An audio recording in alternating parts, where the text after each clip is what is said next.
This week at Bungie. Ooh, they're replacing the flawless pool. We're about to hit the fever pitch of spookiness. Ghosts are around every corner, and we don't mean the friendly type that revives you after taking too much damage. Sadly, that means that it's almost time to start packing up the tower decorations and saying goodbye to Evil Levante. It's the final week of Festival of the Lost. You have until the reset on Tuesday to finish your books, eat your candy, and wrap up any unfinished businesses you have with the event. What? I said, yay, finally get it out. Yeah, flawless loophole needs to go. If it's actually like leaving. Trials matchmaking changes. The last few weekends of Trials of Osiris have been a bit quieter. In terms of changes, this was by design. We want to give players a few weekends of steady play before making any more significant changes or testing out another labs weekend. This gave our team some great data for how the Trials changes are doing, how players are engaging with the activity, and what we could prioritize changing in the future. A quick recap of stats from the last few weeks weeks shows everything to be steady too. Matchmaking times are consistent with past weeks. Blowout matches dropped slightly over by week over week. Average hours played per player remains consistent. Overall player counts went down each week, but that is expected during this portion of the season and is consistent with the past Trials and Iron Banner performance. We still don't have any evidence of widespread flawless card resets to avoid the flawless pool. Less than 0.5% of cards played were reset while still flawless and above 3 wins. Okay. Freelance. So we had over 1 million games played in each playlist this weekend. With slightly more games played in the base Trials of Osiris playlist. Average players played for the lower skilled players is up quite a bit over the past weeks. What? I thought you already read the TWAB. No, that was a hot fix. While the average to top end was almost the same hours played, interestingly, players who played in a fire team some of the time in solo, some of the time played almost 3 times as long as this weekend as players who either played exclusively solo or in a fire team. Player numbers, 244,000 freelance. About half of that was fire team exclusive. 220 played both solo and in a fire team, and 25.5% of players went flawless, lower than any revamp week. Lightly fallouts of matches being fairer. If it doesn't drop below 20 for a weekend, the lighthouse should still feel attainable. Okay. Match outcomes this week. I don't care. Freelance futures. We liked the overall outcome and vibe of the freelance queue, and both playlists seem to have a viable amount of players. We are looking at running freelance occasionally for the remainder of Season 15, but we are still trying to determine what feels right. We will let you know. Long term, we are exploring some single playlist solutions, preferential matchmaking or matching of full fire teams against other full fire teams, duo plus solo against another duo plus solo. We don't have a specific release target for this yet, but it will not be prior to Season 16. I really hope they actually add that, because you know how hard it is to just play with me and you, for instance, if we load in the trials and then we have to play with the single and then we play a 3-stack. You know how much harder it is to win? It's ridiculous. Easy. Flawless pool changes. The flawless pool has some very positive benefits. It raises overall match quality significantly and raises the overall win rates of solo players. However, it has some drastic downsides. For players who struggle and manage to just barely go flawless, it is a steep cliff to then only play against players who have already gone flawless that week. It also incentivizes behavior that is at odds with the mode and reward systems, like resetting a flawless 6-win ticket to keep getting easier matches but worse rewards. It also creates social friction where players need to decide between playing with friends or playing for rewards. Lastly, the time, 10 a.m. Pacific on Sundays, is awkward if you live anywhere but the Americas.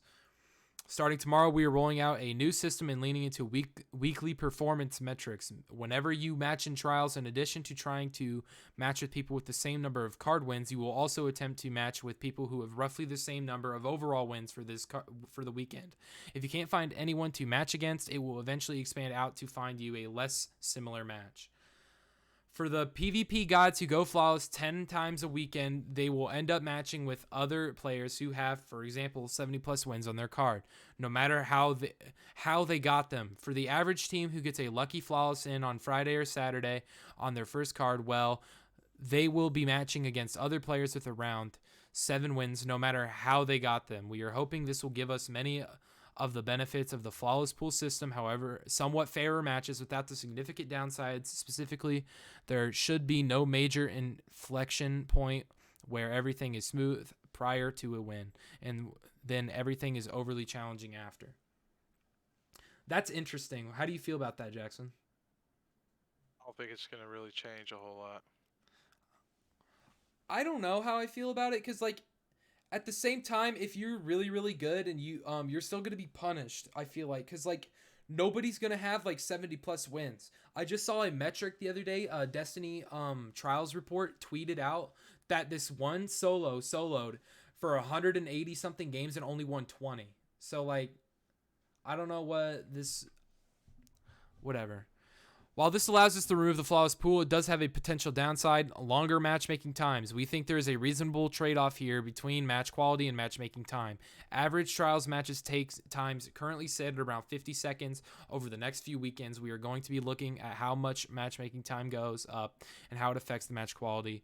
The outcomes of the previous non-lab works were, and I don't care. In an ideal world, we want to get each of those numbers as close to 20% as possible, but we would rather see more 5-4, 5-3 outcomes than 5-0, 5-1. I'm like, that's just... Here's the thing. I get it. They're trying to balance it for everybody, but it's impossible. You can't balance it. I don't think it's possible. With how varying, how much skill varies, I consider myself to be very good at Destiny 2. There's still somebody out there who will shit out of me 10 out of 10 times. So, I don't know how they're going to balance that, but I mean, keep trying.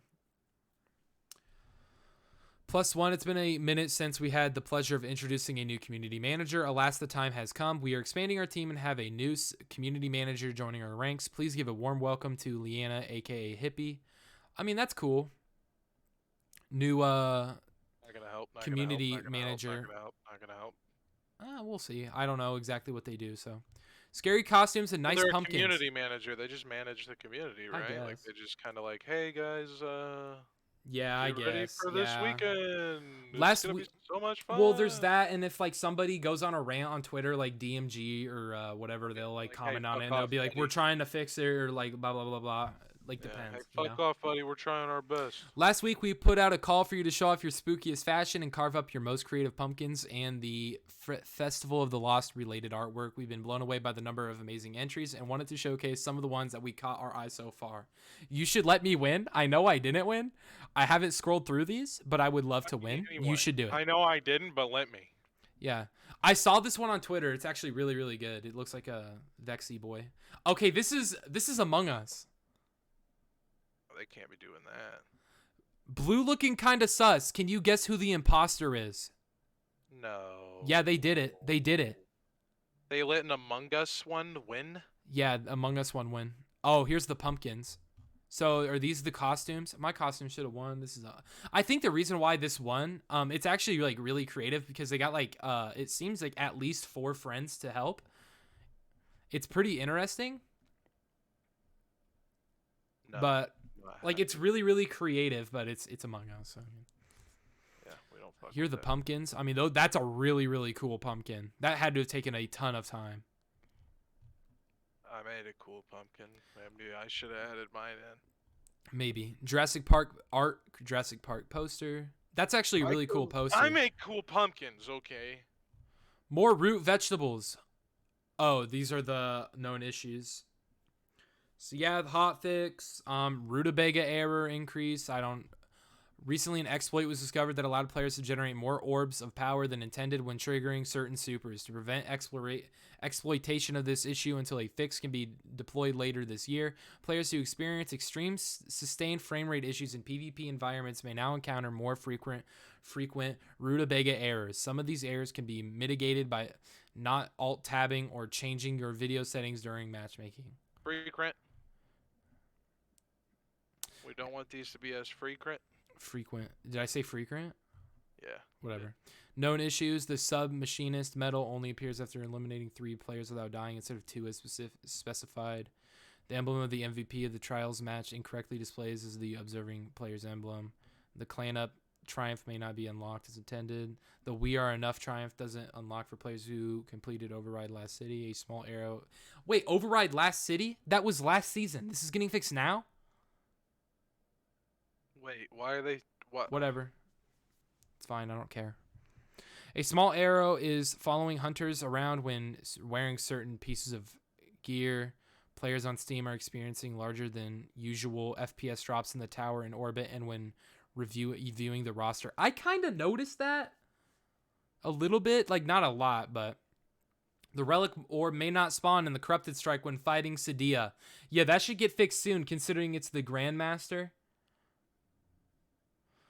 But Sand, what is this? Movie of the week? That's cool. Movie of the week. Creative. Art of the week.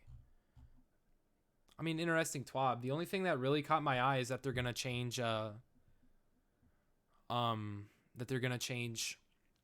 flawless matchmaking. But I mean, that's pretty much it.